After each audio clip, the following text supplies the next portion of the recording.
Assalamualaikum warahmatullahi wabarakatuh. Perkenalkan, nama saya Julkaidah Febriani Bruginting, NPM 2115010140, kelas 11A12, Prodi PGSD, Fakultas FKIP, Mata Kuliah Bahasa Indonesia, Dosen Pengampu Ibu Yunistita Singarimbun. Di sini saya akan memaparkan sedikit materi tentang bahasa Indonesia, yaitu dengan judul frasa. Frasa yaitu satuan yang terdiri dari dua kata atau lebih yang menduduki satu fungsi kalimat. Dan frasa tidak bisa membentuk kalimat sempurna karena tidak mempunyai predikat. Sebuah kalimat tersusun atas beberapa satuan. Satuan itu tersusun dari satu kata atau lebih, dan satuan pembentuk kalimat itu menempati fungsi tertentu. Fungsi tersebut diantaranya yaitu subjek, predikat, objek, pelengkap, dan keterangan. Ciri-ciri frasa. Ciri-ciri frasa. Dari frasa yang sangat penting diantaranya: 1. Frasa harus mempunyai satu makna gramatikal. 2. Frasa bersifat non-predikatif. 3. Frasa selalu menduduki satu fungsi kalimat. 4. Frasa harus terdiri minimal dua kata atau lebih. 5.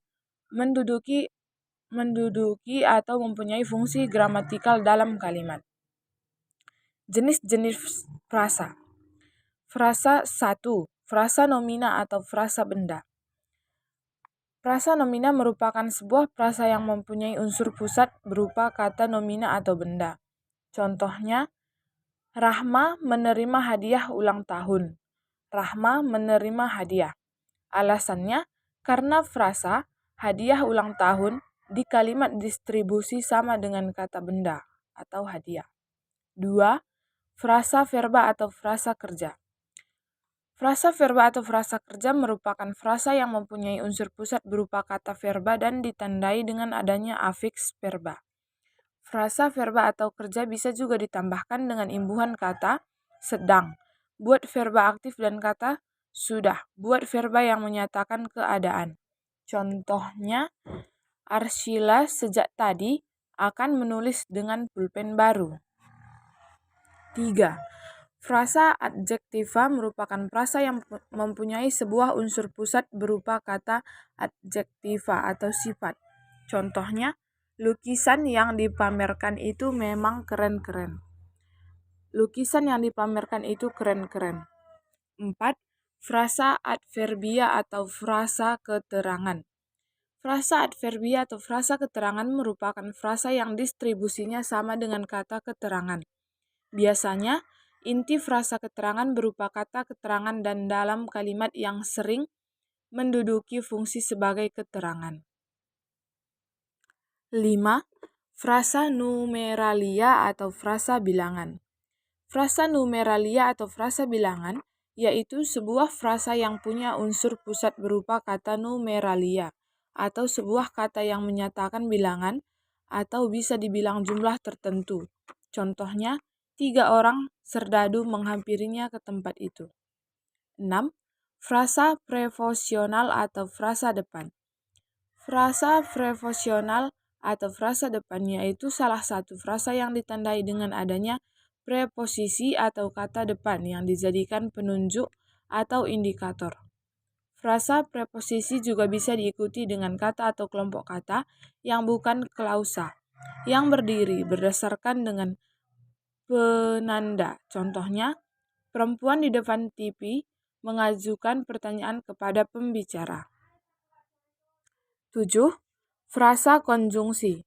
Frasa konjungsi merupakan salah satu frasa yang ditandai dengan adanya sebuah konjungsi atau kata penghubung. Contohnya, tadi pagi, tengah malam, kemarin malam, besok pagi, terus berlari. Kategori frasa. 1. Frasa setara, yaitu kalau unsur penyusunnya mempunyai kedudukan yang setara atau yang sering disebut dengan sama. Contohnya, saya dan kakak makan-makan dan minum-minum di depan rumah. 2. Frasa bertingkat. Frasa bertingkat merupakan frasa yang terdiri atas inti dan juga atribut. Contohnya, Adik akan pergi nanti siang. 3. Frasa idiomatik. Frasa idiomatik merupakan frasa yang maknanya tidak bisa dijelaskan berdasarkan makna kata yang membentuknya. Makna frasa itu dinamakan frasa idiomatik. Konstruksi frasa. Frasa mempunyai dua konstruksi, di antaranya 1.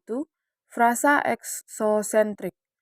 Frasa eksosentrik yaitu frasa yang distribusinya tidak sama dengan salah satu atau semua unsurnya.